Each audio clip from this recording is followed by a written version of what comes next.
Yo, B, let's go. You may have seen the clip and maybe heard word of mouth, yet another podcast. Man, what could it be about? Is it truth or opinion? A couple of contradictions. We're here to challenge tradition and twist your vision. So we set on a mission to bring you rebel wisdom. Welcome back to another episode of Rebel Wisdom. I'm Julian, here my co-host B. And today we're going to kind of dive into the sports realm. And we're going to talk about, quote unquote, America's favorite pastime, which I'm curious, me saying that phrase, what you all are thinking out there before I say the actual sport. For those of you that don't know, America's favorite pastime is currently deemed as baseball. So yeah, we're going to kind of talk about baseball and the surrounding sports, the other big sports in the sports arena, the sports that are on the rise, and kind of talk about, honestly, we don't think baseball, I mean, we can't say it's not America's favorite pastime because pastime implies that like it's kind of what we like to used to do, but why I guess that narrative could be changing would be the best way to put it. So yeah, I mean, as we dive into this realm of sports, for those that are watching us on a platform where you can view, I'm repping my college football shirt here in spirit of this topic. But B, I did kind of want to open with a question for you regarding sports, if you don't mind. And this is only look at it through the lens of from a professional level. So from a professional level, what do you think in America too? We'll keep it in America on a professional level. What do you think are the 5 top most popular sports? In terms of viewership, maybe. Yeah. All encompassing. Okay. Viewership. I think number one. Yeah. I was gonna say most watched, that's viewership. Just influence, popularity, everything. I think number one would be football, NFL. Oh, and rank them. Yes, perfect. Okay, football. Number two, at least from I think because age bracket definitely plays a part too. Okay. Because just again, the millennials could be watching this sport, whereas the boomers could be watching this sport. True. But yeah, overall, probably basketball, NBA. Okay. And then MLB. Okay. Probably third. Maybe NHL as fourth. Maybe. Besides that, at fifth, I'm either thinking UFC comes to mind, but I think maybe like PGA, like golf, could be watched more. Okay. Because they only have fewer tournaments, but those tournaments are huge. Yeah. I know that fewer. I don't know viewership wise or whatever. Okay. Damn, this is okay. I think this is a good opening question. The way you started, I thought our lists were going to match up exactly. You want to hear my list? Yeah.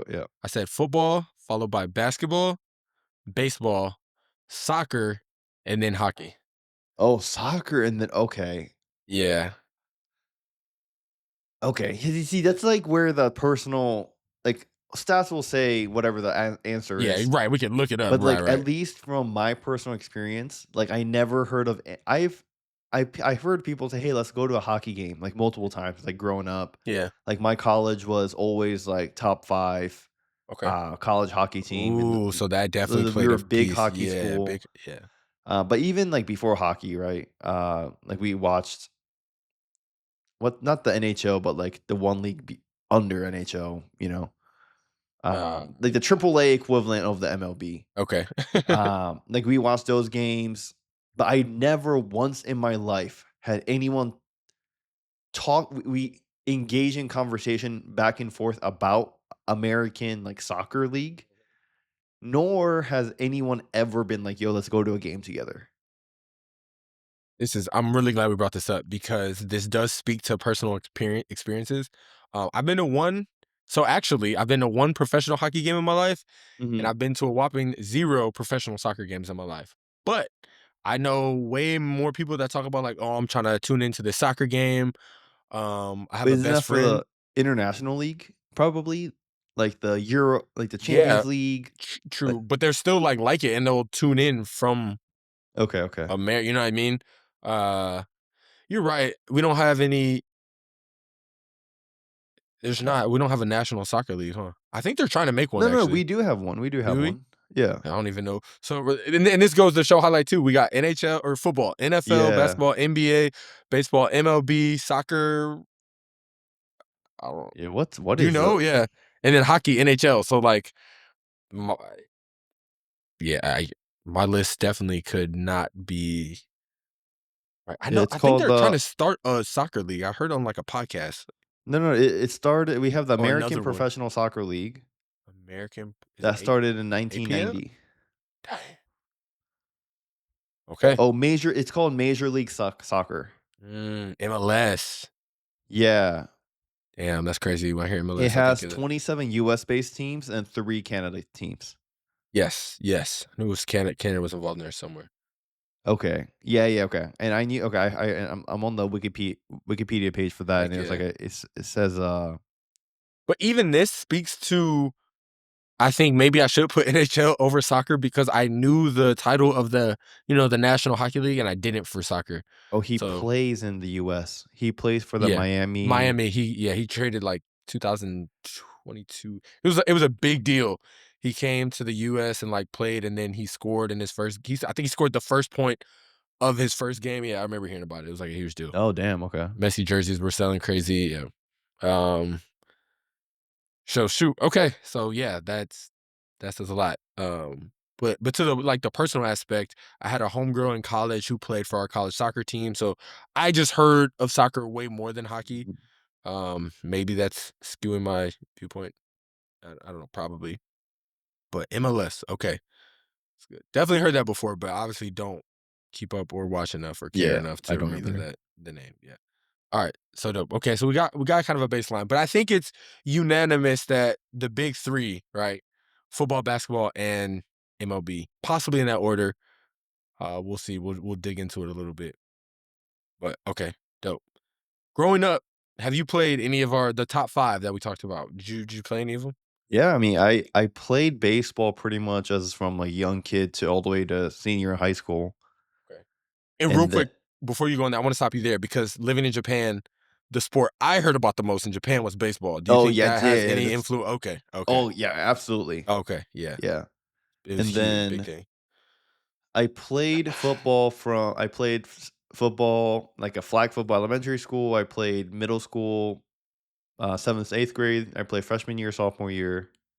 Yeah, so I guess I played 4 years of football for throughout middle school and high school. And then basketball, I played in like an intramurals league in college for basketball. Yeah. I personally know you can't hoop, so yeah, we don't. Yeah. I'm just getting better. I'm getting better, you know. No, you're And not then bad. my career really took off after college when we started playing together. Mm, define took off. But yeah, just like pretty much playing in organized Yeah. fashion after Okay. school. Okay. Dope. I think most of that I knew about you. For me, I mean, I had a very my early sports was all over the place. But in the context of these 5 that we named, yeah, football, basketball have been a theme throughout my life.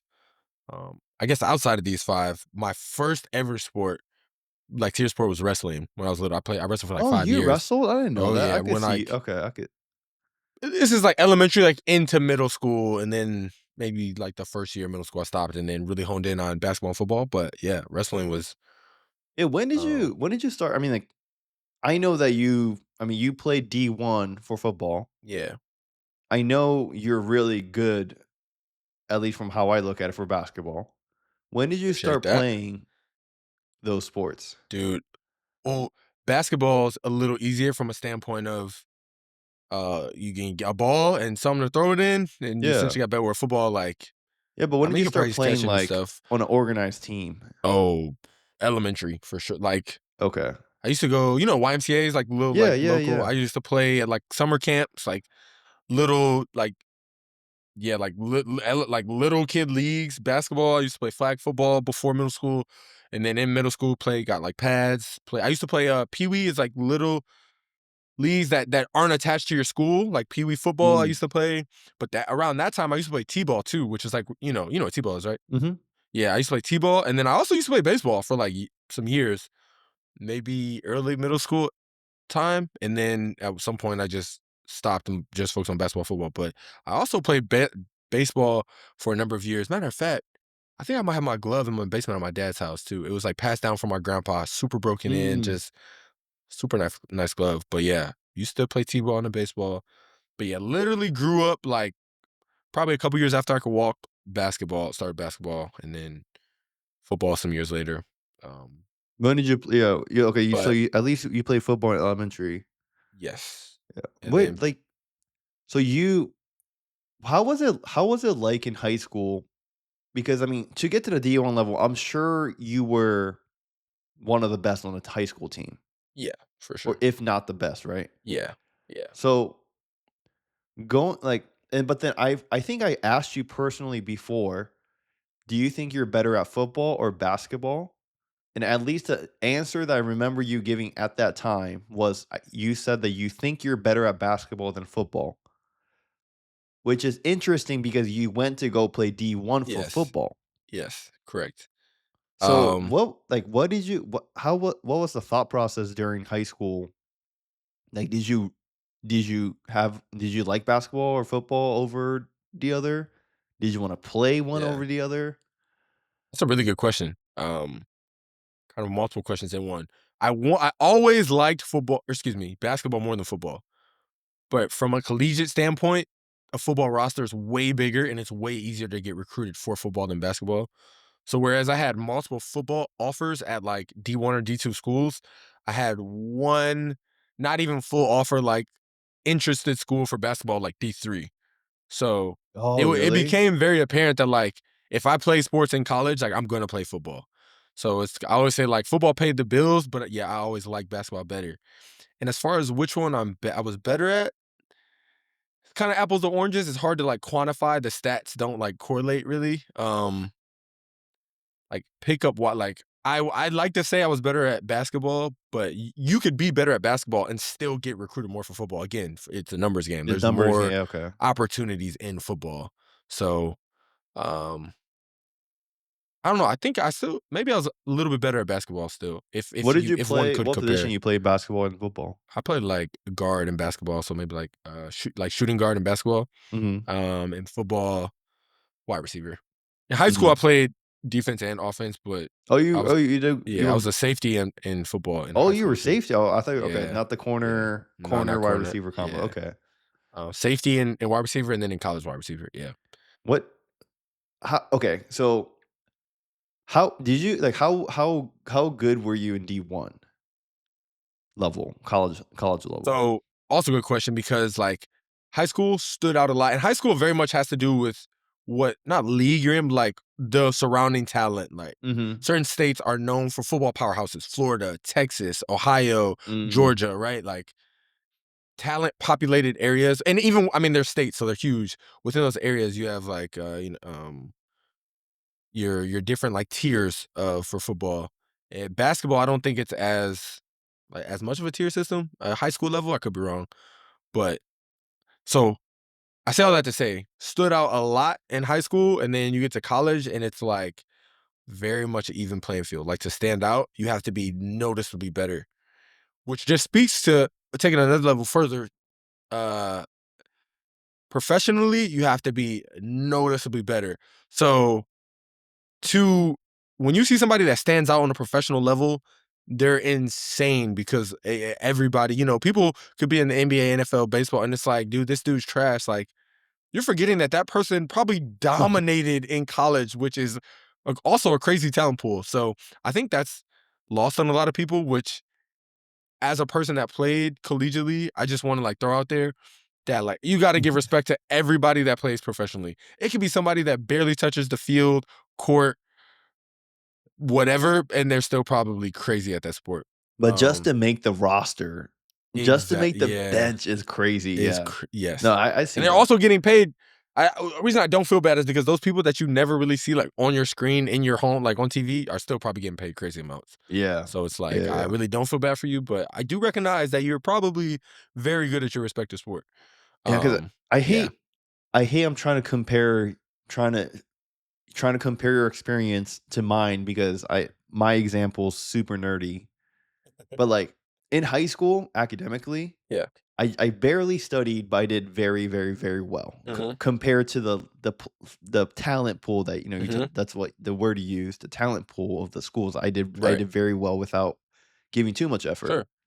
When I went to college, like I was a very like probably even below average like smartness. Yeah. And then they're like, dude, these people are freaking smart. Exactly. And I never stood out. So I was just like, how did it? I don't know if Exact I don't. same for me. Yeah, I don't know if it's like similar, Sports. like sports and Dude. books. So I'd be like, you go from this 2-star, all-star level in high school for basketball and football, and then you go and did you shine, or were you think you were average, or Bro, below average collegiately. And like at my school specifically, it didn't really lend itself to my position, which is wide receiver. We were on a running offense. So Oh, okay, Naval I'm not Academy. gonna say I never had a chance. I definitely, we always have a chance, but it just wasn't an offense built for my position. So even our our star receiver, who was getting he was in some NFL conversations. Like some scouts came to look at him at one point, but he even still didn't have like a bunch of receptions or Okay, didn't have a interesting. bunch of opportunities to shine as a receiver because our offense just didn't cater to receivers. So, but yeah, I did not play a lot in college, especially like my senior year. Like I played a decent amount my sophomore, maybe junior year, but like my Okay. freshman and senior year, I played like almost no, which is, usually it's the other way. Like sophomore year, you play a little bit, then junior more, senior year, you play the most. Like, no, I barely played my senior year, like at all. Why did you just focus No, not more even the on? younger people were better. Like Oh, the really? underclassmen were better. Yeah. Yeah. They Did were you have a reception taller, in bigger. college? Nope. Not a one. Tackle? I mean, you didn't Yes. go. Well, so I played special teams, so I Oh, okay, tackle okay, there. okay. Yeah. But yeah, my college stats are very minimal, so I mean, at least you I have got you nothing to can look up the prove. stats to Yeah. look up. Bro, not I'm really. non-existent.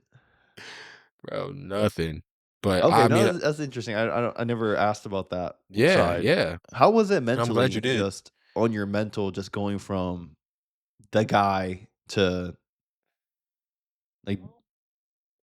Dude, great question. And this is gonna tie into a lot of things we always tie into. But because I had something to compete for, it didn't weigh on me heavy. I don't know, maybe I just wasn't focused about my focus was never to be like in the spotlight or the limelight. Mhm. So me trying to grind, you could almost argue it's harder when you're in high school, when you're at the top, one could argue you could feel like, okay, like I can train a little bit less, like I'm already here, I'm already got recruits or offers. Maybe, maybe if you're the best, like maybe I'm already the best. College, it's like, dude, I'm fighting for a spot. Like, so I went to prep school too, so I had an extra year on the front end. But like Mhm. my prep school year, I went to spring break, went to like Panama City.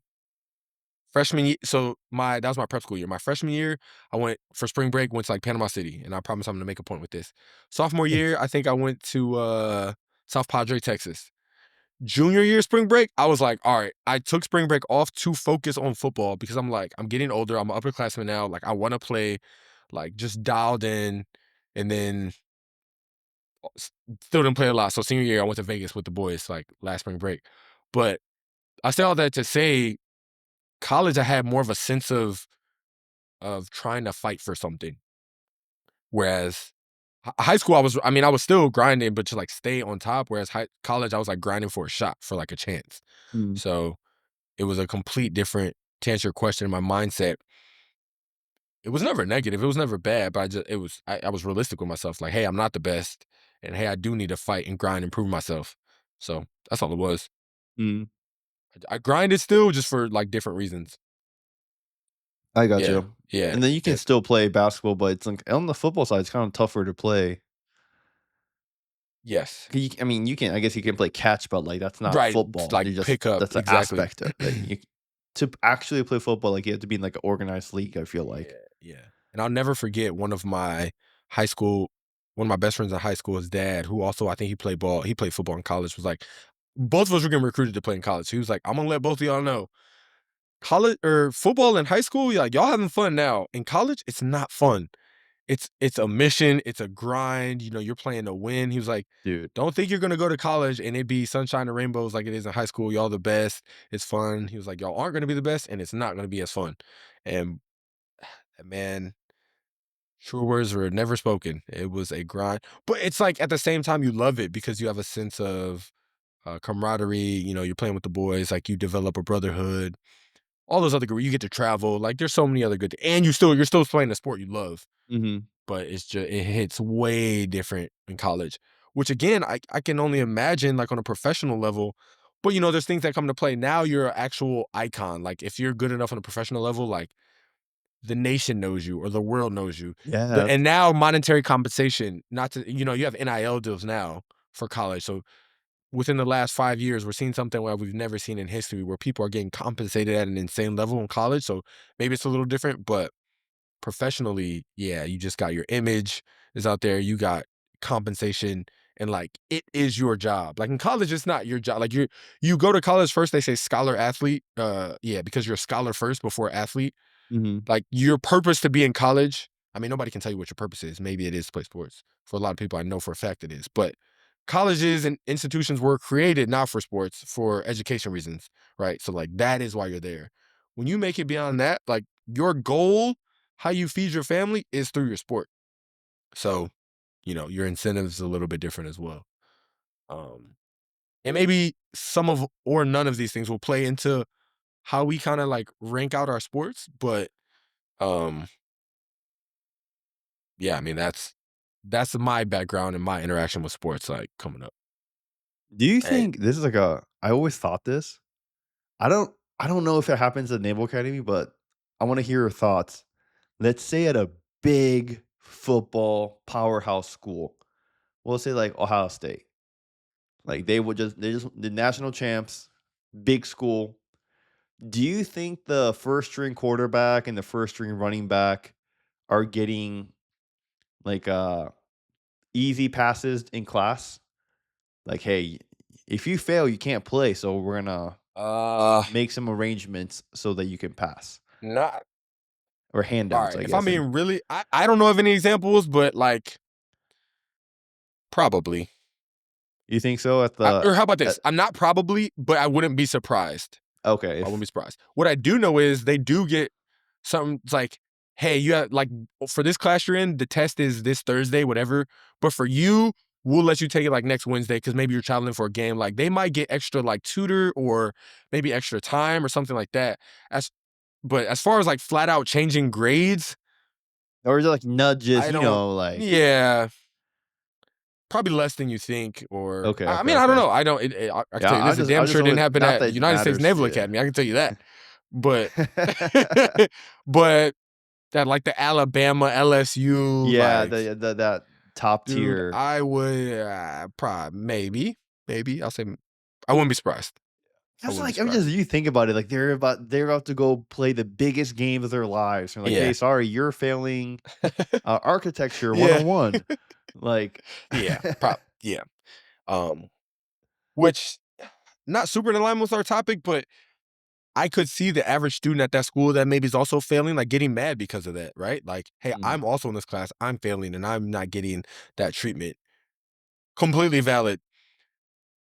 But then to play devil's advocate, it's like you're also not bringing that school like millions of Millions dollars, of dollars, yeah. which could help more tutors and more funding, better education, Yeah, more yeah, yeah, resource. So yeah. it's Yeah. like, Regardless if it's right or I don't wrong, know. It's a that slippery slope. player does have more impact for the school. He's Yeah, of Yeah, course. no Okay. question. So it's I can like get I don't know. behind That's a that. can of worms I won't open, but just to throw that out there. Um, yeah. So kind of bridging the gap uh into well, we kind of touched on it, so I'll use this to bridge the gap. Do you think there's within different cultures or even like ethnicities and races, like different sports are Yeah, more of course. relevant, I do right? think so, Like, yeah. yeah, I think that's pretty obvious. And it kind of showed itself in your example, like you grew up playing baseball, which, like I said, and even from what I viewed when I was in Japan, baseball is the main sport. Would you right? Yeah, hell yeah, Right? absolutely Okay, yeah, yeah, by far. easily. And baseball game, I went to one, super fun, electric environment, but yeah, like baseball's a thing. So I had that perspective, but then, being an African American male, I feel like in our households, you hear like basketball and football constantly. Mhm. And then surprise, surprise, look at what the main two sports for me were growing up, basketball and football. Um, so now I'm just trying to like extrapolate that on a global scale. We're talking about baseball, America's favorite pastime, just looking at maybe how that could have, I don't know where I'm going with this. I'm really just throwing out for conversation. It was super popular, and don't get me wrong, baseball is still super popular. And now, or even not even for cultural demographics, but like youth, now you see other sports have been on the rise, and other people watching them. Um, and I think different things are more popular for different reasons. And I don't know, it's just something interesting to, I don't really have an input on this, just Yeah, to no, I kind of, think I think the phrase itself is interesting. Not that it matters that much, but when the phrase originally started gaining popularity, or like at least in even today, what the phrase America's favorite pastime was intended for was baseball. yes. Whether if the phrase is accurate today or not is a different conversation. But the phrase itself, when it first came about, was talking about baseball, Mhm. referencing baseball. Right. Um, and it's just one of those phrases that like is attached to baseball. So I was like, you know what, this is probably a good Yeah. thing to just to rebel against, because like, does it in the big grand scheme of things? Does it matter what sports the phrase is tied to? No, Yeah. not No. really. No. But it's a phrase that stood the test of time, which of I don't know, I think it was like 1980s or something like that. Yeah. Yeah. So we'll say 20, 30 years. Right. Wait, 80s. Yeah. 40 Yeah. years. um, and it's, I think baseball is for sure like kind of embedded in America's like identity, Yeah, like like American culture, right? Like yeah, baseball is one thing you think of. Um, so which nobody can dispute that. but stats are showing otherwise. Which Right. is So like yeah, like which is yes, interesting. it is. And that's kind of, I guess, in a roundabout way what I was getting to, as you've seen, right? So like 19, let's say 40s through 80s, the makeup of United States of America, both like on paper and just how it conducts itself, was probably way different than the last 40 years. So do you think sports is a reflection of like culture? Because baseball was probably like the most played and viewed sport, and now it's probably neither. I could see Um, okay, I could get you know what behind I'm that. saying? Like, Yeah. does culture influence sports popularity? Yeah, I think so because I think culture Okay. is the umbrella term where sports reside in. Yeah. Okay, that's a good answer. Yeah. Yeah. Um. Okay. And Now, go ahead. oh, go ahead, go ahead. No, I was just gonna say it's like to back that. Uh, Strictly speaking, in popularity, I found a little breakdown that again, it's only taking into account football, basketball, and baseball. Like I refer to Mhm. those as like the big three in the context of this conversation. And it says the approximate fan base of each. So for football, it's like approximately 170,000 million. For basketball, 150 million. So that's a big delta. Say that again, say that again. So for football, around 170 million, and this is just approximate Mhm. US fan base is the Uh-huh. is the category. For basketball, 150 million. So That's 20,000,000. 20 million delta. But from basketball to baseball, baseballs is 140 million. So the delta is like half. And I like this breakdown because it gave in term like what these things are popular in terms of. So it's like football capitalizes on viewership and merchandise sales specifically. Basketball capitalizes on social media, global reach, and like younger fan base. Whereas baseball capitalizes on attendance, like per game, and that was specifically with pre-pandemic attendance and tradition, which again, well, speaks to more of a historical standpoint rather than like current relevancy. So I just thought Mm. that was like a very encompassing breakdown of those three from a like fan base uh statistic, but like Mhm. what their fan base is derived from, like viewership, sales, global reach, social media, tradition, etc. Okay. Yeah. So that also aligns with us seeing like, I mean, it doesn't give any historical context, but it basically just says like now, kind of what we predicted. Football is number one, basketball is number two, and MLB is number three. But it just starts to dissect kind of why. Um, Okay. That's definitely interesting. yeah, Because I feel like that order is very prevalent today. But I don't think it was like that order back in the day, probably not. right? I mean, I don't. definitely, yeah. Uh, Especially what we consider back in the day. Like at one point, it was definitely baseball. yeah, I would think. Yeah, and I have one stat that I pulled up too, Yeah, and it's hard to compare baseball and basketball and football too, right. because baseball there's 162 games played in a year, Yes, whereas football they play 16 games now, right? Or 17. 17 games now. Yeah, Okay, I know it increased in the last 10 years. Um, but at least for the championship's hard too, because at least for basketball, you can go up to game seven, same thing as yep, baseball, fine, but yep. then NFL Super Bowl is just one game, Mm-hmm. done. So that Skew might numbers a bring little bit. some. It'll be hard to compare them apples to apples Yes, statistically. So I'm 100%. only looking at the MLB portion right now, Okay, but I have a list of the 5 most viewed World Series and the oh, 5 least viewed World Series. okay, And I think it's interesting. The most viewed, I'm gonna just say the year, number 1 through number 5, just the years. Okay. So number one most viewed uh, World World Series. Series was 1978, followed Okay, by 1980, 1981, 1982, 1979. So all in from a 1970, 5 year span, 78 through 82, something. yeah, exactly. So Mm. 78 through 82 was the top 5 most viewed World Series. So Mm. we can safely correlate that to saying, hey, baseball probably peaked around that Yes. time, right? Yep. Where where this phrase, I guess, looking at the history of the phrase, like came about.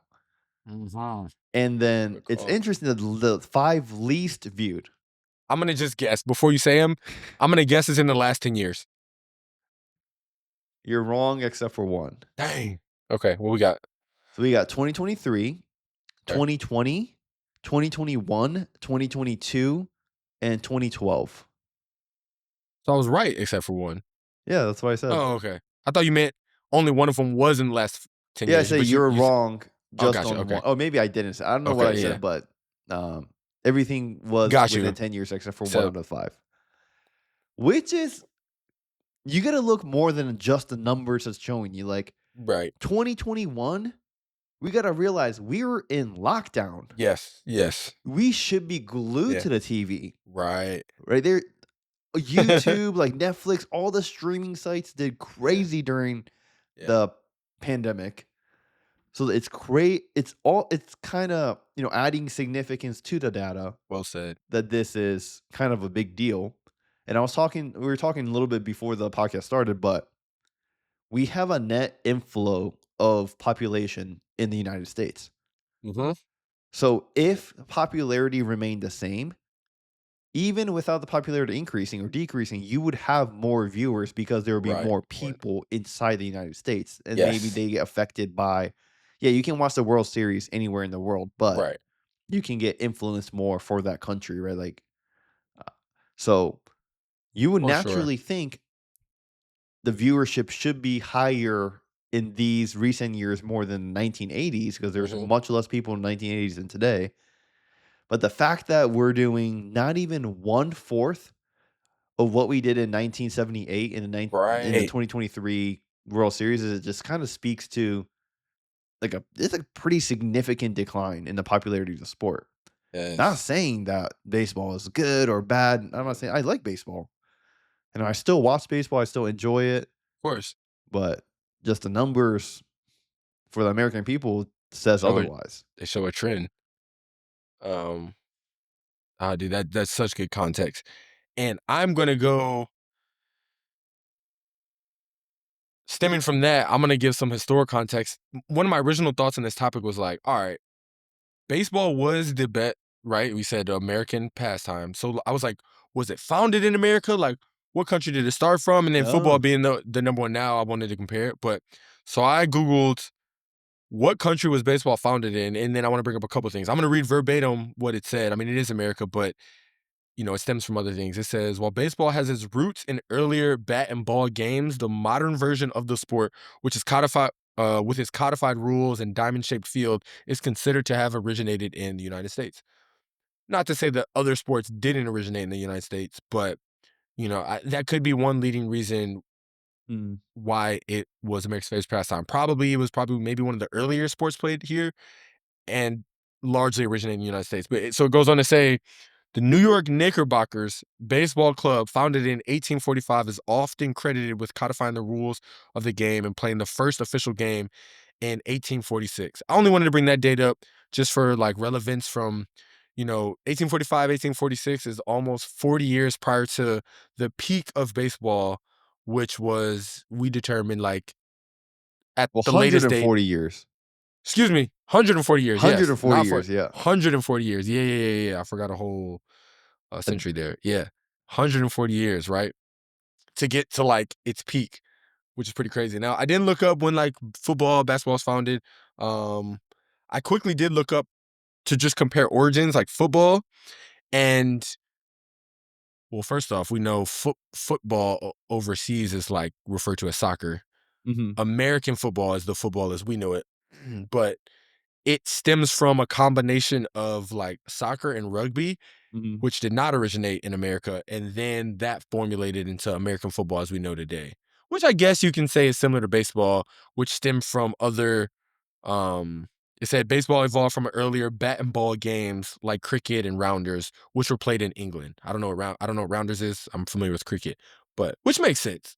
So we kind of have these developed sports that originated here, but off the backs of other sports that originated elsewhere. So I guess they have similar origins. I don't know from a timeline perspective though. I'm gonna ask, when was the first American football game played? First American football game was played on November 6, 1869 between Rutgers University and Princeton University. I actually did read that somewhere else. This game was resembled as uh and then it says the game, which would resembled early soccer or rugby, resulted in a 6-4 victory for Rutgers. So 1864, that's approximately 25, years after the invention of baseball. So baseball did have a leg up as far as like, the origins and timeline, Okay, okay. which is curious, or it was just interesting if, it had that 20 to 25 year head start. If now we're starting to catch that lag where football, in these last whatever years has Oh. caught up, because baseball was around earlier, that might be why it surged peak popularity earlier, and now like football is taking over. I don't know, maybe that added with the culture shift, added with who knows what. Just throwing out food for thought. Yeah. Also, fun fact for you, uh, person who likes to crap on Ohio. You know what the Pro Football Hall of Fame is, right? What it is? No, where it is? Oh, I didn't know that there was a location of Yes, Canton, Ohio, my guy. what's the location? Like, what's the location's What do you mean? significance? Like, why Hall of Fame is something they just get into. It's like a Yeah, list, not necessarily a location. but the Hall of Fame Like where they is, keep the players and like where they. yeah, it's like a museum. Like Oh, you okay, can okay, go and okay. view the, yeah, Gotcha, gotcha, gotcha. No, yeah, I didn't yeah, know that. I didn't know that was in yeah, Ohio. yeah. Ohio, baby. I mean, they might have good stuff going on over in Ohio. I'm just personally not like I don't get excited going to Ohio. But there's no might about it. Ohio does have good stuff. Yeah. No, I gotta fight for Ohio whenever I can. Anyways, though, back to the topic. But yeah, just um something to consider. And then, those are the big sports. You had mentioned earlier, if you want to elaborate on some like other like kind of less watched, less talked about sports, but that are like really growing in popularity now, which I think are also very relevant to this conversation. Yeah, like think about cricket. Not cricket, shoot, pickleball. I don't Pickleball, know yeah. why I I was was like, thinking. I dang, was, cricket's popping off like that. Like I'm in a hole if that's the case. Dang. No, it's like soon as like after 2020, for some reason, Out of pickleball just nowhere. became.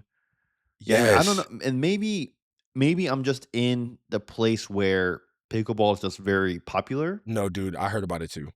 Yeah, because at least for it's very popular with the older generation. Mm-hmm. It's just I still see a lot of people, but then like I don't see I don't, like, when I go play pickup basketball at LA Fitness or whatever, I don't see a lot of 40-year-olds and 50-year-olds just running it back and forth with us. You Exactly. just don't, right? Exactly. But then so like when you go to pickleball courts, like a good mix of anyone from their 20s to 50s or even 60s. Yeah. So so it does have decent enough popularity within the older crowd. Mhm.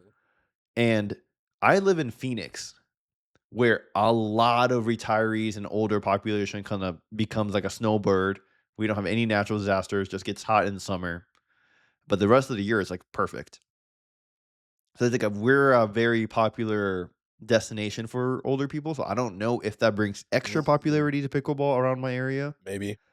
But then again, with that being said, I think it is like a national movement to have pickleball like as like a being the conversation of what we do in sports pastimes. Yes. Um, And I know at least the professional side is also they have they have professional pickleball now. hey, I didn't Not know that that I either. watch. I think I watched like it came up on YouTube once. I watched it. It wasn't too entertaining, to be honest. Because I mean, it's like watching like a tennis game. Yeah. I can appreciate the sport. I can appreciate the skills that they have, but just me personally, I don't find it entertaining. Not Got you. amusing or anything like that. Just Right. entertaining. Got you.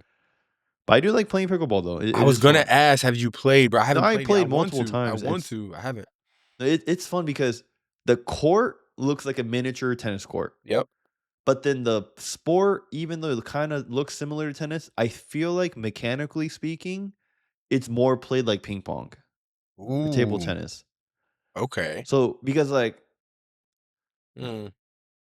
tennis, like you have to like if on the backhand, like if you see people's shots in tennis, on backhands, they're grabbing with like both hands Mhm. because the velocity of the ball and the pressure going Yeah. against to hit it back might be much more substantial than uh, Okay. Makes table sense. tennis, let's just Yeah. say.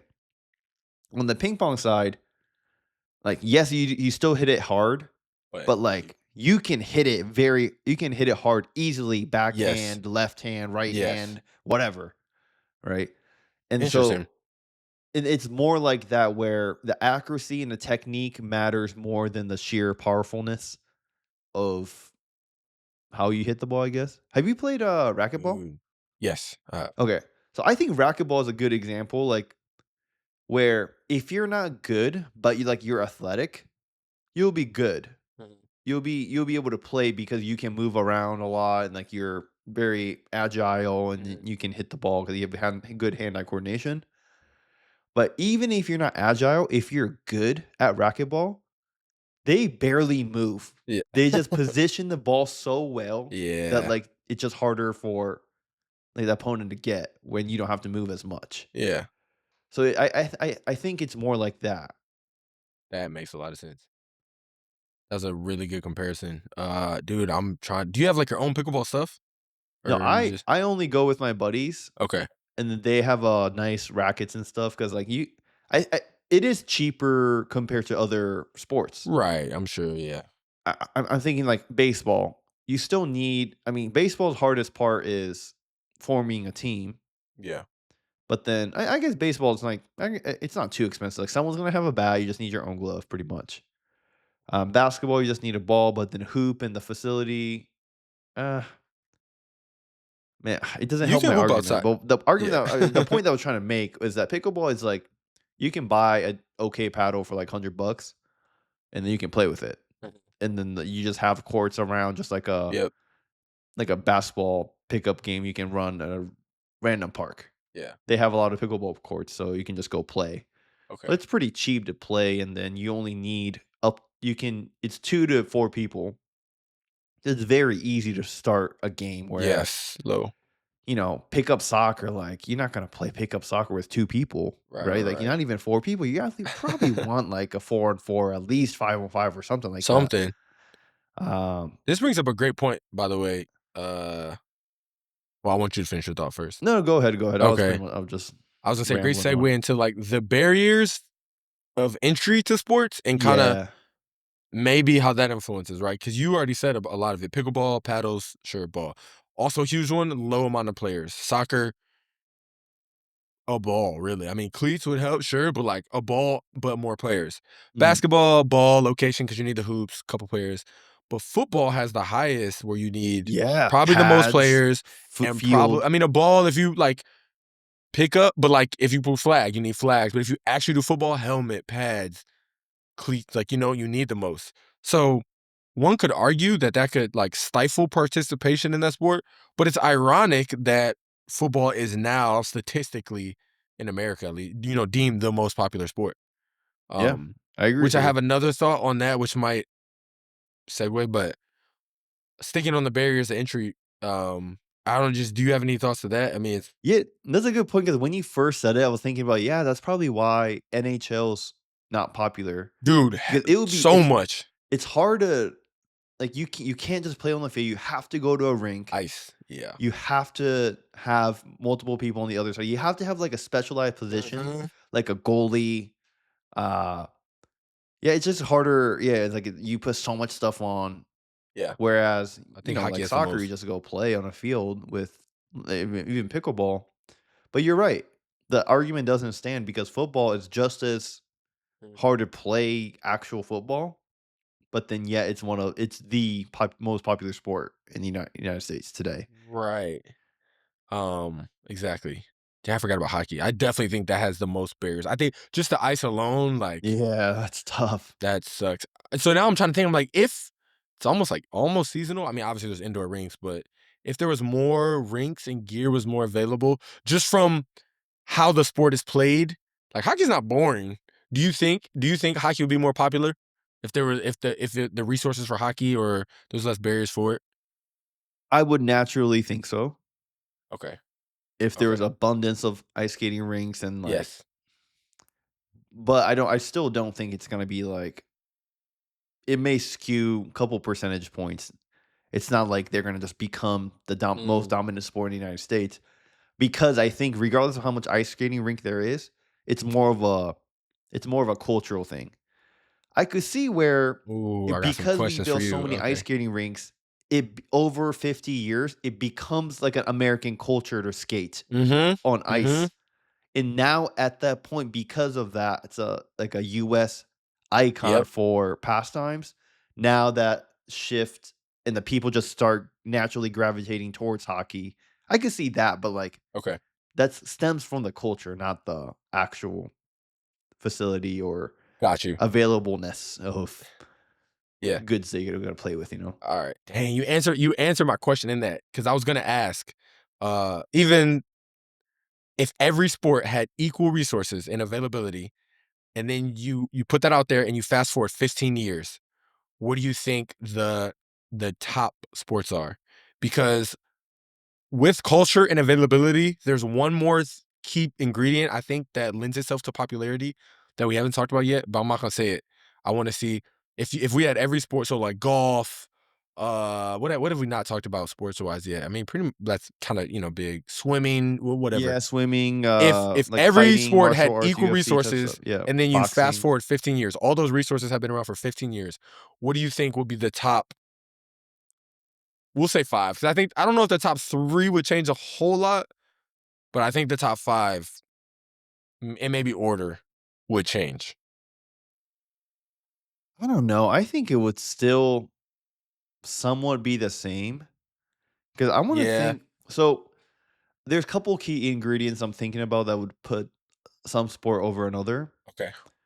Where one of them is kind of goes into the availability, Okay. but baseball, baseball, and football and basketball, like, it's like, maybe not football. Damn. So it's kind of doesn't make sense on an argument standpoint. But like as kids, you can play those sports very easily. Okay. Whereas Yes. like hockey, Availability. I feel like I don't know the nuances of hockey because I never played I know it's hockey. expensive, the equipment. It's expensive. Like tennis is very notorious for being expensive. 'Cause you gotta get like you gotta like get connections and be taught by these legendary coaches to make it up there. And the barriers to entry in terms of like from being a child, I could see that playing into effect. So Okay. like the point I'm trying to make is I don't think you'll ever see boxing more popular than Mm, football or baseball mm, because the sheer number of kids that play baseball and football rather than boxing. got you. But another thing is just a cultural national icon for that sport that Yes. could play that could be a disruptor for one of the Yes. variables that makes sports popular or not. Because at least for swimming, I mean, I don't know. The typical race stuff is not. I don't really find it too interesting. But like, we haven't had a national icon since like Michael Phelps. Correct. And I don't know. I mean, I barely paid attention to swimming, but I heard Michael Phelps Phelps' names name so so many much. times. Exactly. Never Like, talked about more swimming more than the Michael yeah, Phelps era. I never ever watch Olympic track. Yeah. But then when Usain Bolt was running, I heard about his name a lot, right? But whereas in other sports, it's so easy to just watch the highlight reels of like we're talking about Otani. I relate to Otani more than the average player Yeah. in MLB because he's also Japanese. I grew up watching him in high school Yeah. when he was in high school, which is rare. I never followed anyone that was in high school. He was the first one that I kind of like Oh, wow. watched and kept track of how he Yeah. was doing. Um, and he's just a year older than me. So Insane. we were in high school together, not in the same high school, but Mhm. um, also with there's a lot of talks about the time that we live in today is so crazy because all these legendary players that we're getting Yes. being able to experience firsthand.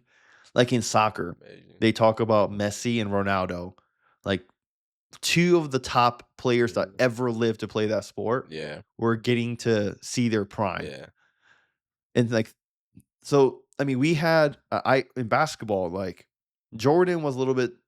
older for Yeah. me Like we because called him I was born in yep. '95, and so maybe he kind of phased out by the time I was able to be coherent and watch professional sports. But we also saw like Kobe Bryant, one of the Mhm. greatest, LeBron James, Mhm. one of the greatest, Steph Curry, one of the greatest. Like Facts. being able to watch that Yeah. firsthand. Football, you have like Tom Brady, Yeah. right? Who else is super big? I'm sure there's a lot I of mean, big there's players, right? yeah. But then those icon that kind of breaks, they're like above that sport, I feel like. You Mm. hear about Tom Brady more than the NFL. You Mm. hear about Otani more than the MLB as a league, right? Okay. And those kind of I think has a huge impact on the culture, therefore the popularity for that sport. Concur. And then I would change the language a little bit. I think if you're for Tom Brady, maybe not like if for current players that are still playing, if you hear their name more, I think at that point they're just the face or a face of that sport. I Hmm. won't really say they're above the sport. And LeBron has a good quote where he's like, "No player can ever be above the sport, like because you play for the sport, whatever." Yeah. I'm He in terms of popularity, I guess. yeah, sure. Yeah, okay, that's fair. Um, but yeah, without a doubt, those names, yeah, can bring popularity to the sport like easily. One thing I was gonna say something else, but I can't remember. So one thing I also want to enter in this part of the conversation is, and this kind of goes to you remember when we did the women's Pay uh, gap pay with gap women's episode? sports with yeah. We harped on entertainment value, Hmm. and I'll call it like the excitement factor slash like entertainment value of a sport. I think is a huge ingredient when it comes to popularity. So let's take like golf, right? You have the barriers, you have the big names, Phil Mickelson, Tiger Woods in golf. But like even peak golf for the normal viewer, not somebody that knows all the technicalities, that's watching the Mhm. stroke and the pitch of the iron when they swing, the hip thrust. Like, nah, not for like. Dude I work with was breaking down NASCAR to me the other day, and I learned more about NASCAR in that one conversation because he was Ever. like, the gear they have to wear to prevent the G's pulled on their neck when they make the turns. And there's buttons. I didn't know this. NASCAR drivers hit, like, they don't just turn and brake and gas. They hit buttons to control the like inputs and outputs to the car at certain points where they're making like split decisions. And what do you say? Brake thrust, some crazy stuff that these drivers are doing that I had no idea about. With the axial torque Bro, going right, with the over. Coriolis effect and spinning the earth, and I'm like, all right, dude. But I'm saying, so I just want to baseline this. This is for average viewers, right? Yeah, Anybody yes. can watch and be like, okay, that's cool or exciting. I think the excitement factor, or what do we call it? The entertainment value plays a piece. Again, like I was saying, golf, peak golf, it's either not going to be very entertaining or that entertainment is going to be like for a fraction of a second, like, oh, the ball landed close to the hole. But okay, the ball's going, but like soccer, basketball, football, you have constant crossovers, Yeah. 3-pointers, big hits, long passes, cool goals, headbutts, even boxing. Like, I don't know why people are attracted to violence. So the violent sports, hockey, boxing, football, that's inherently UFC. kind of attractive. And then even hockey, you have trick shots, hat tricks, or I guess that's soccer, or it's just 3, but like different things you can do. Where swimming, you have one stroke for a certain distance. That's it. NASCAR, to the average viewer, they're Yeah. driving a certain course. Golf, certain variation of swings. So you kind of see, even in baseball, baseball's an interesting one because it's like, kind of has some excitement factor, but like compared to like basketball, football, soccer, hockey, I think the excitement's low.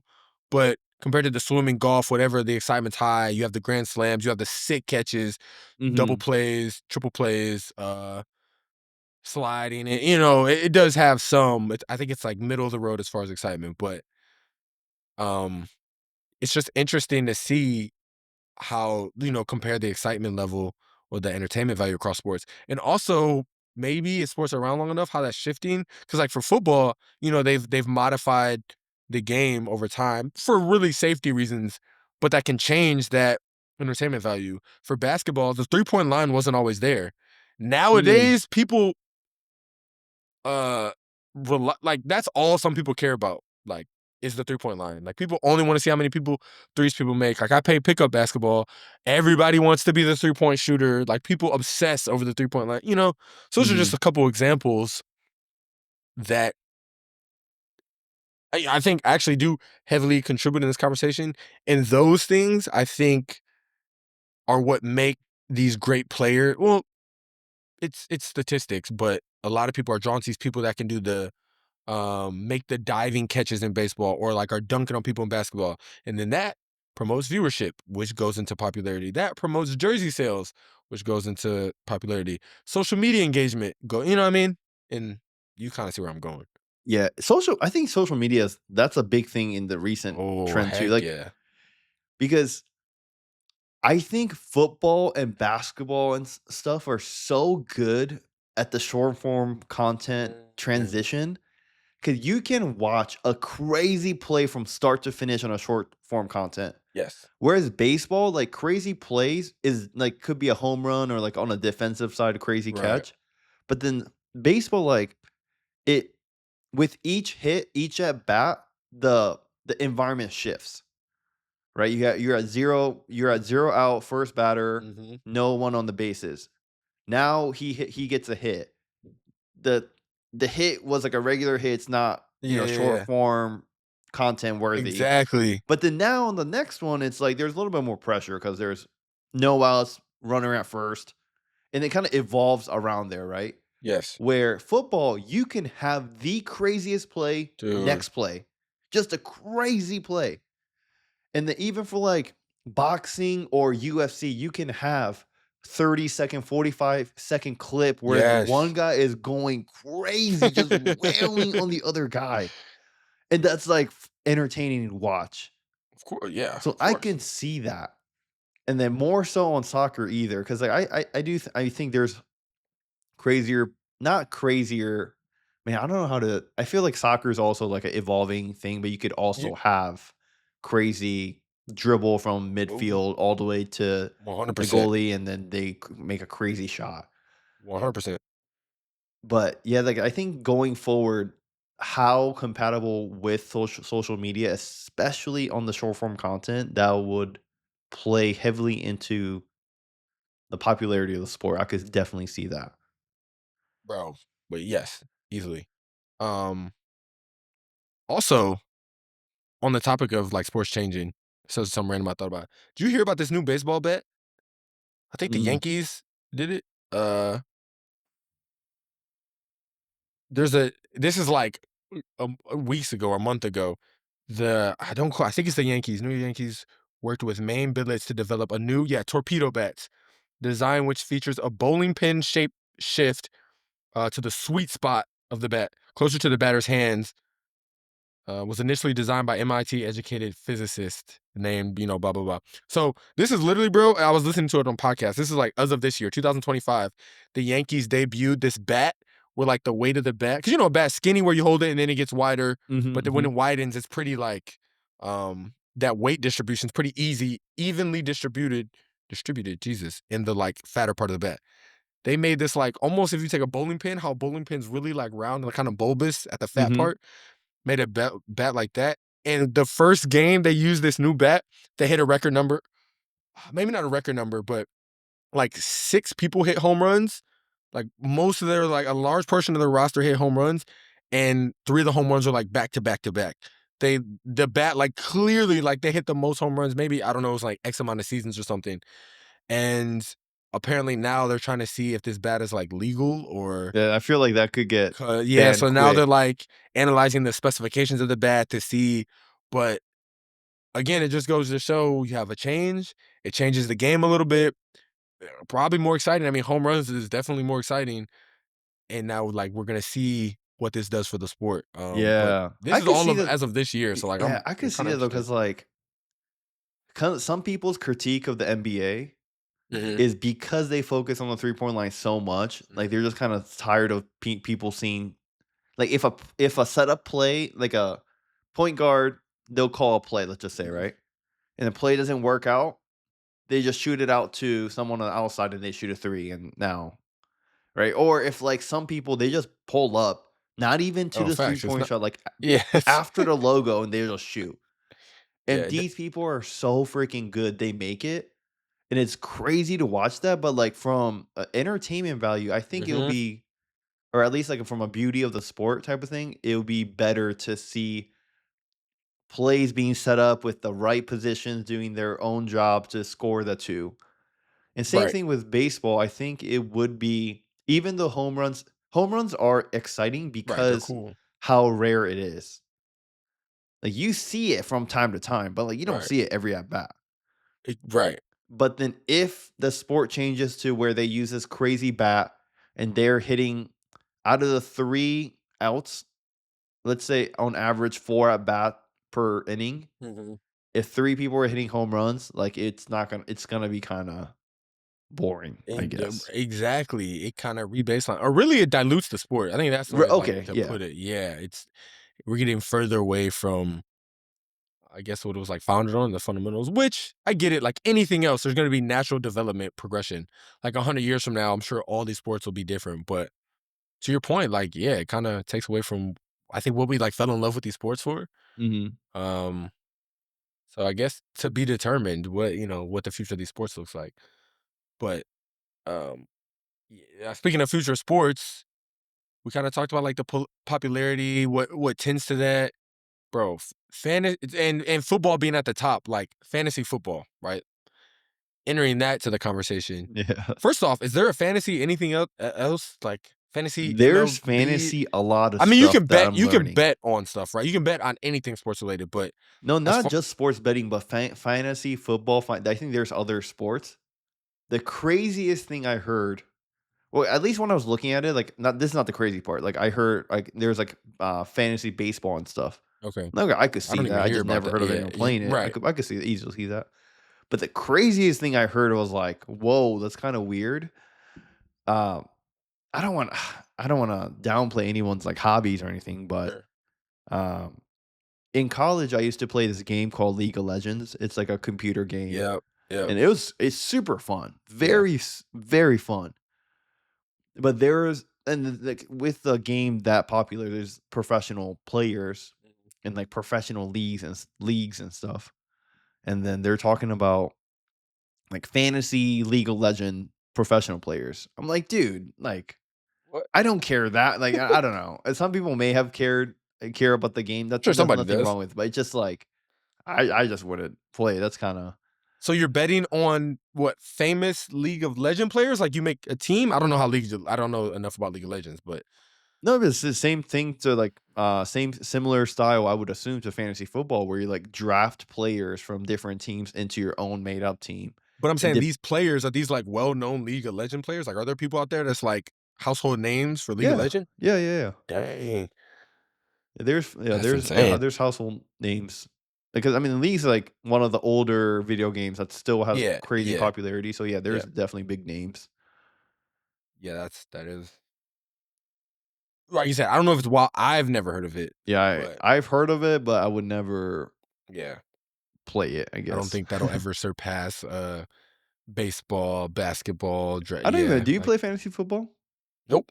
Yeah, I don't even play. I mean, some Oh, people are crazy about it, but oh, like it's it. huge. Yeah. It's kind of like March Madness, like or just making a bracket or and that's what I'm talking about. Is there any which is why I think you can it's kind of evident that football and basketball are the top two because they have so many of these other just periphery things you can do with the sport. Like Mm. the sports, like you can sports bet on anything, but the fantasy football, the March Madness, there's what's the equivalent for baseball as we, you know, Baseball, I think there's a couple things. Like right, there's the shoot, I'm blanking on the name. Little League World Series. okay. Well, people don't But tune it like bet on like or do. I mean, I mean, you don't have to it's not bet. I think you don't have to. I mean, because like fantasy football is not betting, right. so I don't think you have to Well, bet they on put in the it. money in a pot, and like whoever wins that like league, that fantasy football. Oh no, that's not. I mean, that's part of. You can make Yeah. it. You can involve money You're into right, it, you're but right, you're right. fantasy football, True. it's not You're the right. I got what you're intention saying. of yeah. Inherently, yeah. Okay. Um, so I think I mean, baseball, something like those like special events. That's not necessarily exactly tied to the. I mean, it is tied to the sport, but like outside of the game itself, Mhm. like I think there. I mean, like Little League World Series. I think those are pretty interesting to watch. Okay. You have the 18U, like the under 18. I see what You you're saying, you but those also are have like leagues for younger people. I'm talking about like made up, like not real. Like March Madness, you make a bracket. It doesn't involve real people. I know what Fantasy I know what doesn't you involve mean, real but people. no, Those are just kids leagues. Like every basketball and football have those too. Like what for baseball is like the equivalent to a fantasy football or like a March Madness bracket. Um, I'm sure it exists. Like you make up like your baseball team of all the people in the MLB, or you know what I'm saying? I mean they have. I feel I'm like they sure have they a do. lot of equivalents, but just not as popular. Which it goes to my point. Yeah, maybe. Yeah, Yeah. Oh, right. Okay. But yeah, I think and like I feel like fantasy football is pretty new. Last decade, maybe. I don't know, honestly. last day I was playing it. Oh, it was huge Probably. when I was in middle school. Yeah, not a So decade. that was maybe before, maybe like 20 years, Hmm. maybe because I'm sure by the time if it was popular for me, I'm sure there was gaining popularity Oh yeah. beforehand. Oh yeah. Yeah. Yeah. But okay, aside from the fantasy football, though, I think sports betting itself is a conversation Yeah. piece Okay. Yes. Yes. because yeah, like traditionally you could have bet on fantasy football and whatever, Hmm. and then you can agree to put however much. But like now, sports betting is huge. Man. After the Massive. pandemic, it's huge, and half the like tonight, I'm recording this on April 12th, Saturday, and I don't tune into UFC as much, Yeah. but there's like a big UFC fight tonight apparently. And I UFC is entertaining, but like I wouldn't go out of my Mm, way to got you. watch. But by sports betting, I'm not advocating for sports betting, but I have and I will probably tonight sports bet gamble as well. But when there's money involved, it makes it so much more interesting. You have buy-in, like literally, like Yeah. you're invested. It's like horse racing. I think horse Mm, racing could be such a boring sport, but because there's money involved, like I could see it interesting. yeah, Like if I don't know, like if anything. yeah, like the next Olympics, if it was really big to bet on like swimmers, who's gonna win swimming, I feel like I'll be like glued to the screen, like who's gonna win this race. If I could bet on every race, for example, right? Bro, take it out of the context of sports. If me and you had a quarter and we're like, all right, I'm betting heads, you're betting tails, and we flip, we'd be like, Yeah. what? Like, Even the flipping the coin flip, itself is so boring. Like we'd be there's no so into entertainment it. value. Yeah. So yeah, money just inherently facts. But then because of the rise of sports betting, I think it's just bringing such a large I guess just attention on these Mm-hmm. bets sports that we can bet. Cuz I've traditionally watched every Super Bowl. I Right. don't really follow football that much, but like, you hear the names, popular names, and I usually watch Super Bowl. For the last couple Super Bowls, I bet money on it. I don't bet that much. Maybe like I might do like $20 on a game or whatever. But then just with that 20, even if I lost that 20, it's not going to change my life at all whatsoever. But then just because that little $20 bill is on the line, I'm just like watching every play. I'm like checking my Yeah. phone. Okay, this guy needs to do this. Mm-hmm. And that itself, I think, is just bringing, not that sports were dead ever. I think sports will never be dead. Um, but there's just got a new element of entertainment value added into sports.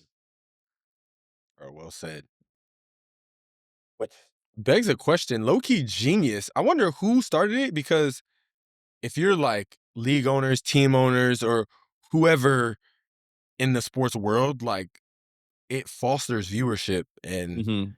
because I know people that only watch for sports betting. Like, Yeah, yeah, yeah, you know what I'm me. saying? Like, That's I mean, me. the UFC, like, you would not, you might watch it because, your Yeah, friend group's watching, but yeah, you're right, like you're right. watching, like actually, like attentively tuning in because you got money in line. So, for people that are profiting off it, I mean, it's kind of genius from fostering a um relevancy to sports. Yeah, like I don't sports bet at all. I never have. I mean, I might eventually at some point, but I just don't watch sports, and it's not enough to get me to watch. But I see the movement, and I see it happening all around me, and it's certainly bringing attention to sports, like without a doubt. Like you You said, though, not that they needed some sports needed it, but more it's entertaining. you should bet on something next time there's a big game. Like you're gonna watch I could, the yeah, Ohio State Michigan game every right, year, right, right? right, Most right, right, likely. right, right, right. So I just got put like $10, $20 to see, true. and then you might be like, That's why I said oh, I'm sure I will at some point. Yeah. Do but you the think? thing that got me into it was all these there's so many. I mean, at the end of the day, it's gambling, right? So the For house sure. is gonna always win because That's they how it configure works. the winnings based on the popularity or with the odds. Yeah. They're gonna weigh it so the house always wins, and that's I mean it has to be like that, right? For them to be in business. Mhm. So because of that, it's just more profitable to just get people betting in general. Yeah.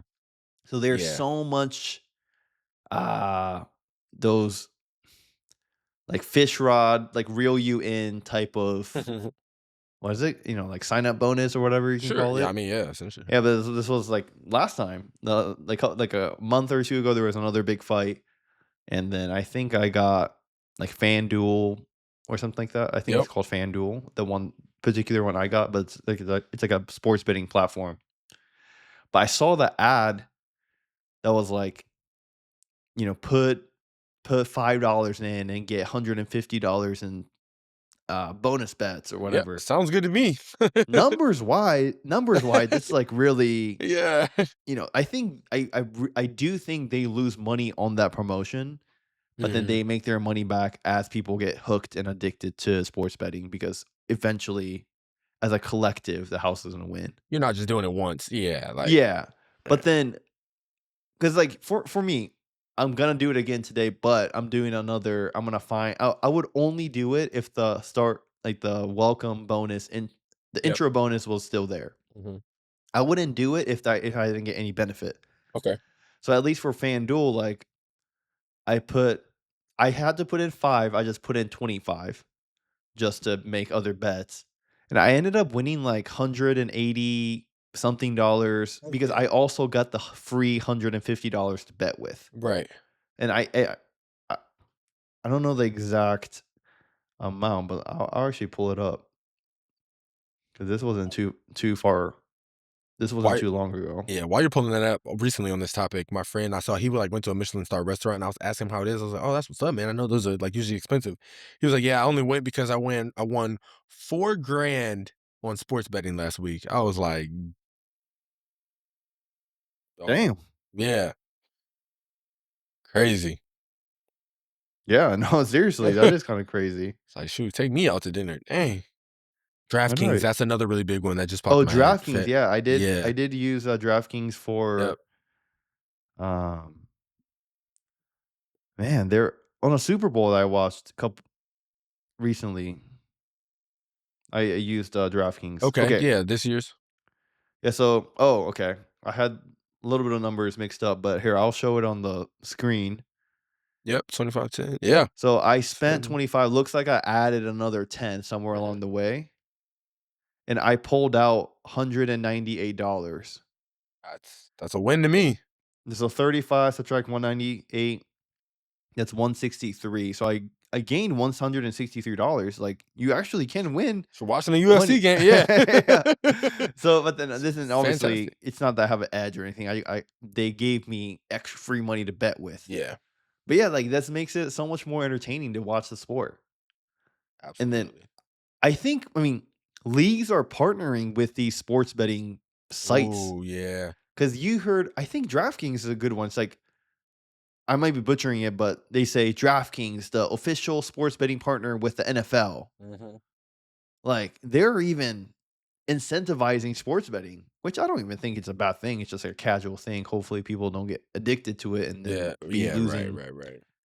It's like life I said, it savings and whatnot. it helps the NFL. Like that's fostering viewership. Yeah. So it makes sense. Yeah. All right. I know we're a good bit in. I don't know where we're at time wise, but I want to dissect these categories real Yeah. quick Let's do it. of that these sports could fall into. So, and again, I only did the big three, so I'll summarize those at the end. But some categories that they break down sports to that lends itself to overall popularity, because that's kind of the major, I say, like the underlying theme of this being that baseball kind of used to be the most popular sport, especially to America, but now like we see a shift in that. So with that being the overall end goal, but the categories it broke down into were global reach, in-person attendance, TV ratings and ad revenue, youth engagement, nostalgia, and cultural sentiment. And Mhm. then this one specifically, I kind of like we put in Chat GPT, and it gave me like what was the leading football, basketball, baseball, in all those categories. But out of order, I'm gonna start with, because you brought up something right as we were starting the podcast that I thought was good, like youth engagement, and we kind of talked about it a little bit though. I don't know. I just think obviously the youth is the future. So seeing like you can probably draw some conclusions from like what the youth is really into. Uh and I don't know, didn't you say, what would you say, be like UFC, right? Is one of the big, or in pickleball, or some of the biggest most popular growing sports, was it? Yeah, I don't want to say by far the number one because I don't have Yeah, stats on maybe not, that, but but at least as a general statement, yeah. uh, pickleball is is one of the fastest sports growing for Right. players, Okay. and UFC is one of the fastest growing sports, like in terms of the professional side of like with the Okay, ad okay, okay. revenues, viewership, cultural, the things that you listed. Got you. Okay. Um, I don't think they're nearly in the top 5, but in terms of growth rate, Yeah. I think they might be number 1. Okay, okay. So that's actually nothing to do with youth engagement, but no, that is good because um it kind of just shows the trend. Like those are some of the most growing sports. I'm interested to see. Now, do I ever think UFC will overtake basketball, football, baseball, and enough of these categories to be deemed like the most popular? Probably not. Um, but like, I mean, I didn't know that before kind of like going in this podcast that UFC was one of the most growing, or pickleball. I certainly know pickleball come out of nowhere and I hear it a lot, but so, but like one of the most growing sports. Like, I don't know. I think that's kind of cool. Mhm. Um, but for youth engagement specifically, right? It said basketball has the most youth engagement, followed by football, followed by baseball. So we already see that this again is just one more stat that lends itself to like baseball kind of being on its way out. And this isn't extinct, but just again, America, quote unquote, America's pastime. Like the youth says otherwise. You know what I mean? Yeah. I No, think I that just agree really with that, speaks and to then I that. think I I guess not necessarily the youth, but I think it is important to look at the Gen Z like the youngest Mhm. age group that's becoming That can, adults is yes, Gen Z right now. great point. So in the future, we can talk about other generation, but I think it's important to look at the indicators that they're kind of watching because they're Oh yeah, dominating the social media space, right? right. So I think with UFC is a good example, NBA is a good example. Like those are very popular sports within the younger audience. So I just think they're gonna just have, m- I guess, it's easier to spread with younger people liking that sport, which will translate to social media slash technology or whatever, and the reach just becomes exponential. The reach Yeah. becomes unlimited, pretty So much. facts. So stemming from what you just said, from like social media to like kind of TV or maybe ad revenues, that kind of a different pocket. Um, in the order of who has the most, it said football, basketball, and baseball. And I want to point out on this, it says that ratings have dipped in recent years for baseball. Oh yeah, Mm, no real surprise. But it says football has like no competition in this category. The games dominate the ratings every week on the top 10 TV broadcast like whatever channels or whatever.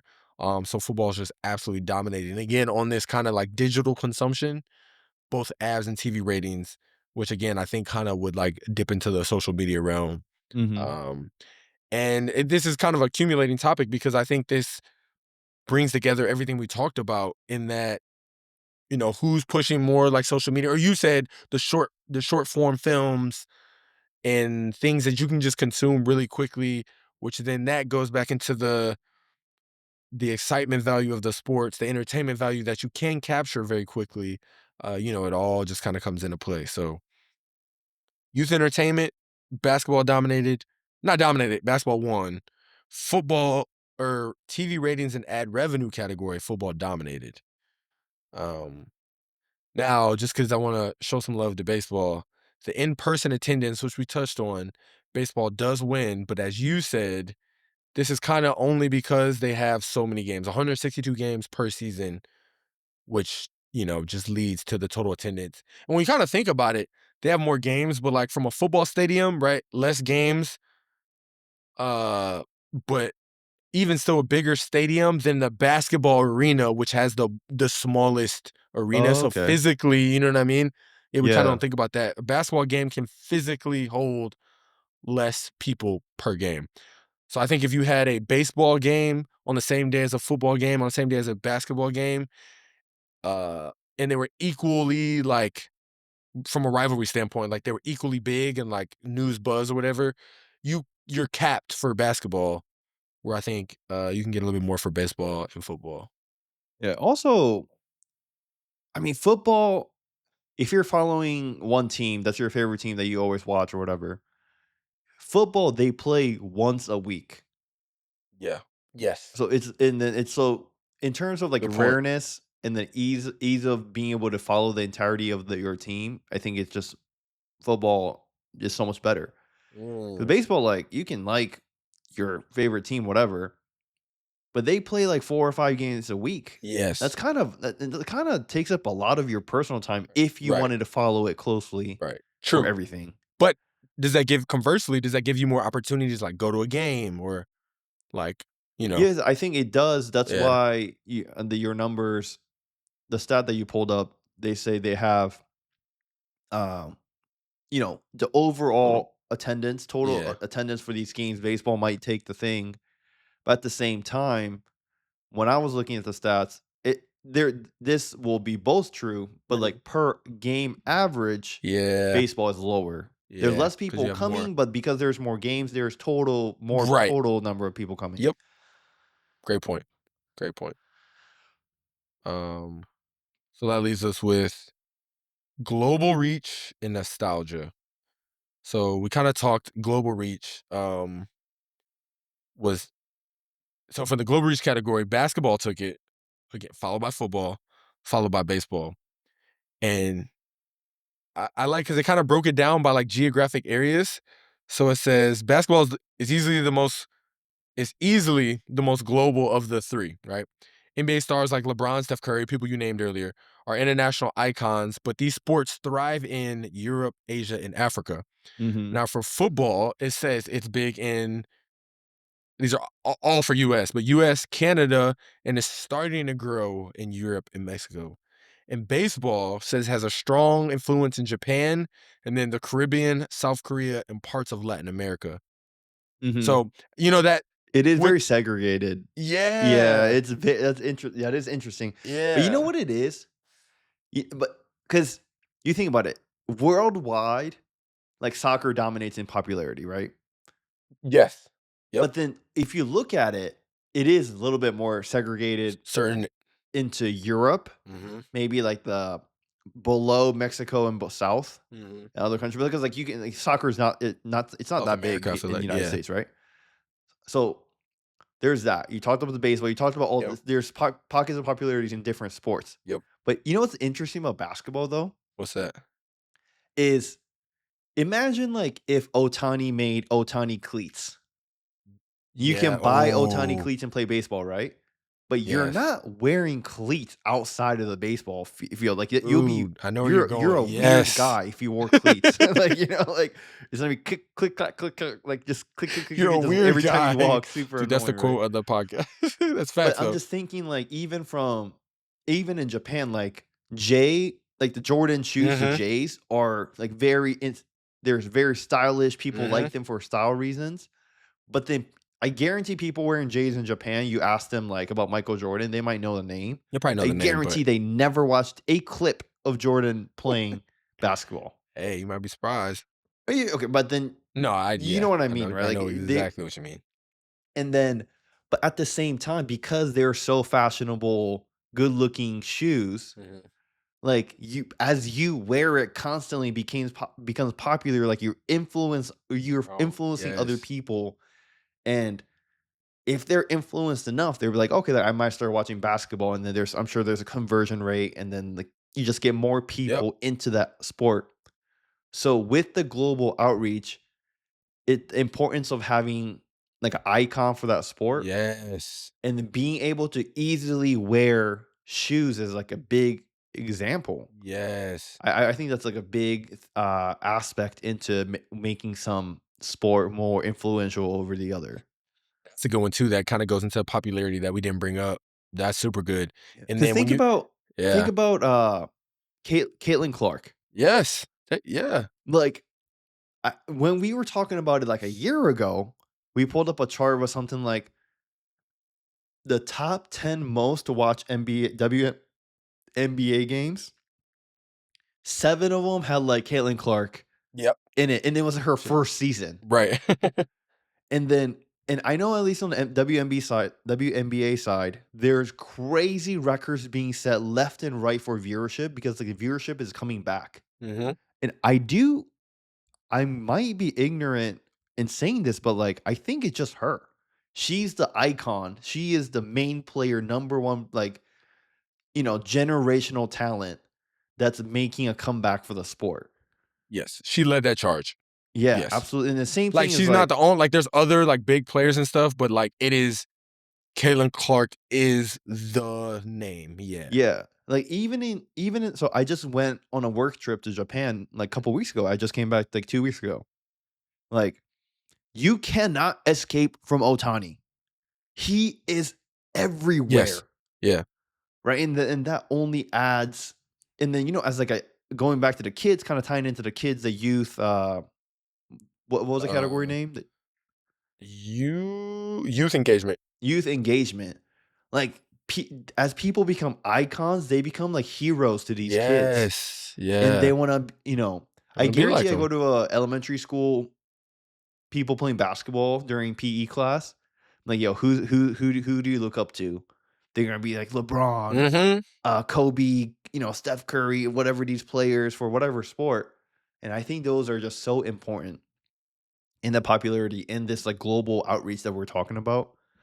And Heck yeah. yeah, because we were talking about, I think this was before the podcast started, but the popularity of basketball in itself. Mhm.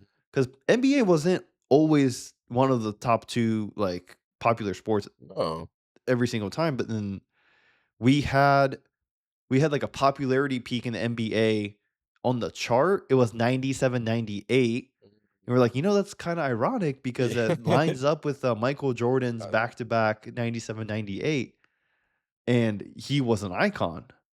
for sure. Yeah. So I was kind of thinking about it like, you're a LeBron fan during Yes. the Jordan versus LeBron argument. Brown, I'm sorry. Yes. Yeah, like, because we're saying, like, statistically speaking, LeBron is better, Mhm. right? Mhm.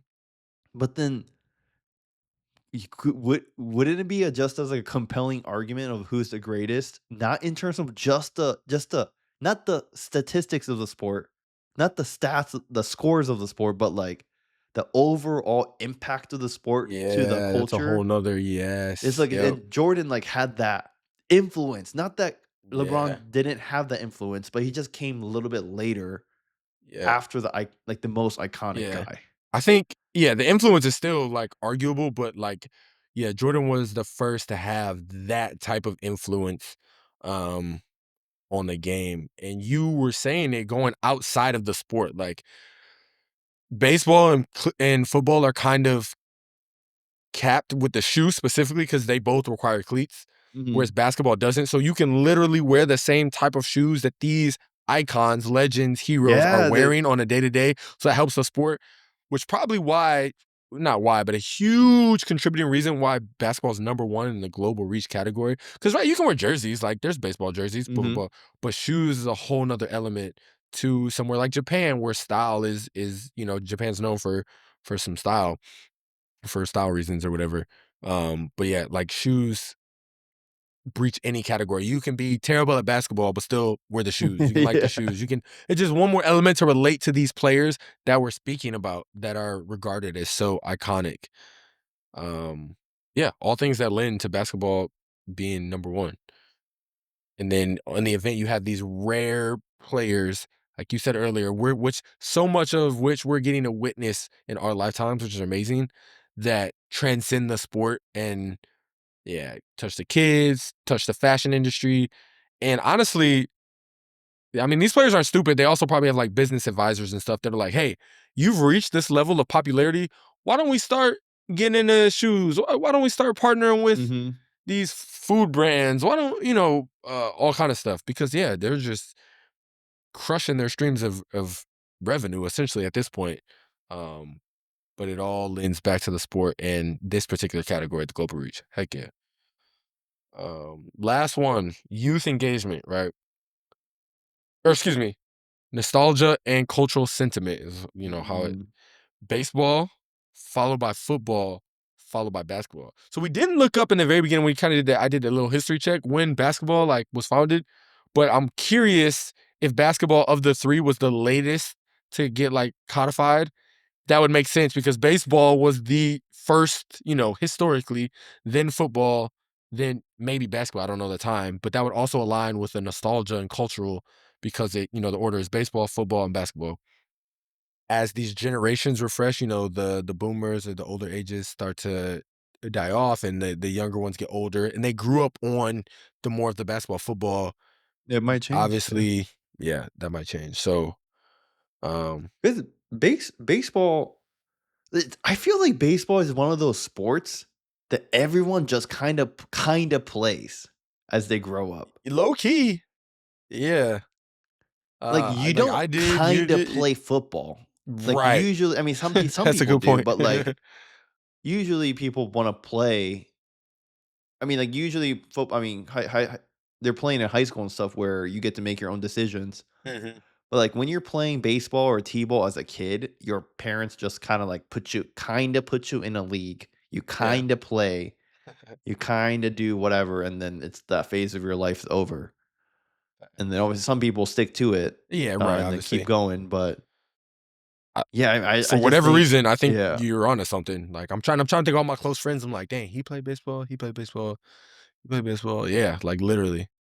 So that's Why why is that? they might come with the nostalgic piece, Mm, just because everyone has some sort of experience. Because look, you look at the good most call. non-athletic friends that you have, and they probably play baseball as a kid, Yeah. right? And then where I think like pickup basketball is popular, but like there's Hmm. a lot of people that just wouldn't play basketball. Yeah. Period. Yeah. Basketball's also the easy one. Like go to the gym. There's gyms everywhere. Ball. Whereas Yeah. baseball, right? You bat, glove, football, pad. Yeah.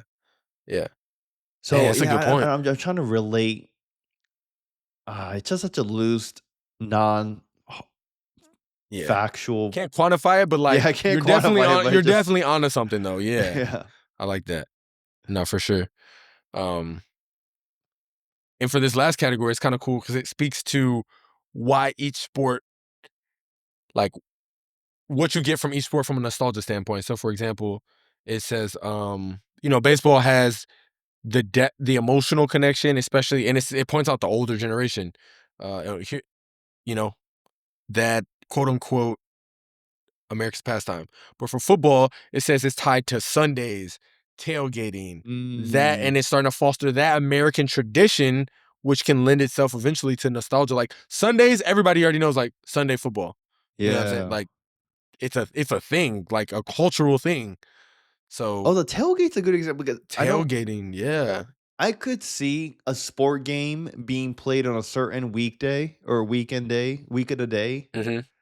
and then that becoming an icon in some other country. Like, I Wait, could see Japan saying, "Oh, like Saturdays are for baseball," and gotcha. that just Right. becomes this thing, whatever, right? Yes. Yes. But then for the tailgating That's a whole nother itself, element. that's like Yeah. that's like a separate Mm. American culture that's kind of Yep. tied To into the football. sport. Yep. Yeah, so I think that has like a deeper rooted connection because Right. I just don't. I guess you could have like a You could tailgate tailgate before a for baseball baseball, game, not right? really You could, right? basketball, but like But outdoor you could, stadium. Yeah, right? you kind of baseball, But then in but it's Japan, I associated with never football. heard of like a tailgating. Mm. I guess yeah, I just never heard about it till I came stateside. Hmm. So I Cultural think thing. there is definitely a piece that plays piece that plays enough significance to make something popular, Right. which in this case just happens to be sports that's popular with Americans tied with a Hmm. very prevalent American culture and mixed together to make like a superpower, Heck yeah. which is viewership wise, NFL is the number one. Number one. Yep. And then lastly for basketball, I said strong cultural influence, but specifically it says urban communities and through music and fashion, which I also think is very Yeah, interesting. Like basketball games, they show the players like walking down to the locker room, and it's like a runway. Like they always show the fits of yeah. the players coming in, which influences music and fashion. And again, like urban communities, I know like inner cities, basketball is huge. Sometimes people got like busted down rims and stuff, but it's still something, and they just get a ball. It's something that they again barrier to entry is easier. So Small court, which is makes yep, helpful because soccer and like indoor or baseball and football outdoor. fields Yep, are you need large space. exactly. Yeah. So just interesting little tidbits for each of these that kind of correlate to these sports that you may not think about on the day to day. Mm-hmm. Yeah.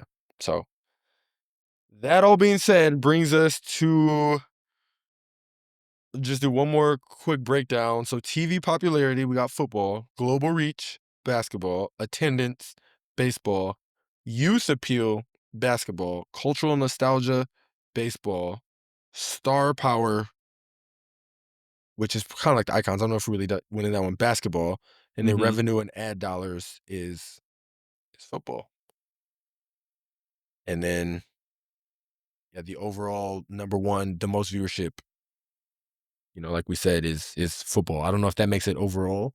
If we do a category add up, let's see, there is one. I could see NFL being the number. I could Yeah, see football as just being the overall number one, right, just right. from like living my General, personal life. exactly.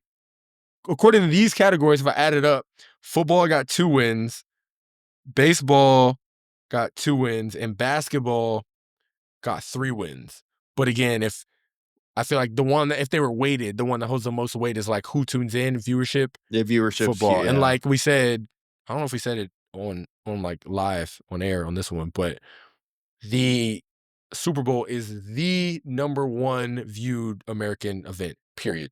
That's a culture in itself now, I feel Yes. like. Yes. So like that, that alone, yeah, I think football's got it. Mm-hmm.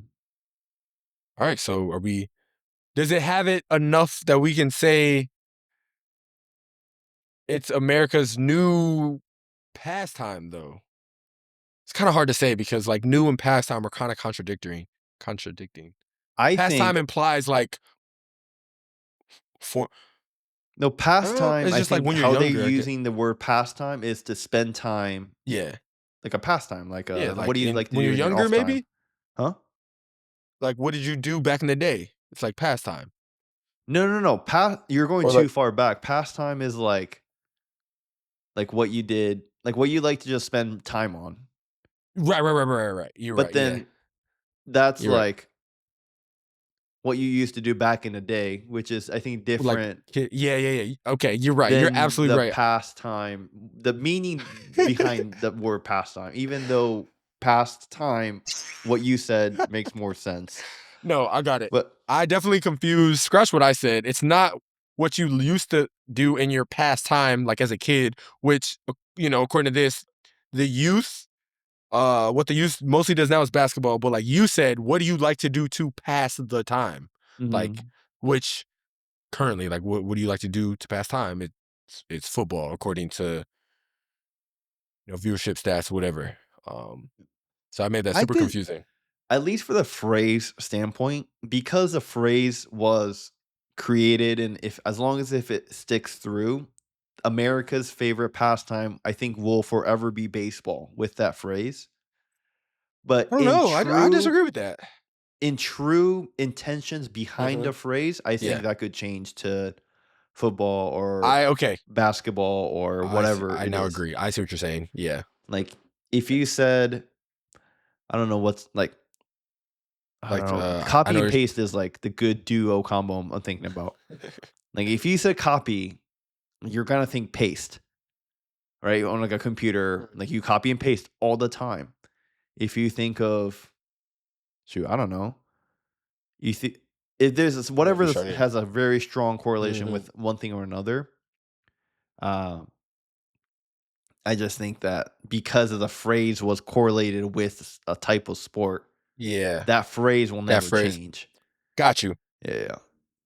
Okay. But yeah, I can see like as the generational, like who's the older generation, who's the whatever generation, as these things changes, I could see the popularity in sports changing. Yeah. I could see like if they told me in 50 years NBA is the most popular sport over NFL, Yeah. it wouldn't be a surprise, to be honest. Wouldn't. Right. And the same thing where I mean, I would be surprised if like they told me UFC was the most popular sport now. Like that, I would be like, oh shoot, like we definitely went to a different direction. But yeah. Okay. Dope. The favorite way we as Americans like to pass the time, we're crowning football. Yes, Okay. I'll be fine with that. I'll be fine with that in today's day and age. Yes. Dang, that was a good dissection, dude. Yeah. Dope. All right. Well, like as always, thanks for tuning in. Kind of listening to us just talking and spitball some things back and forth. Until next week. That's all we got.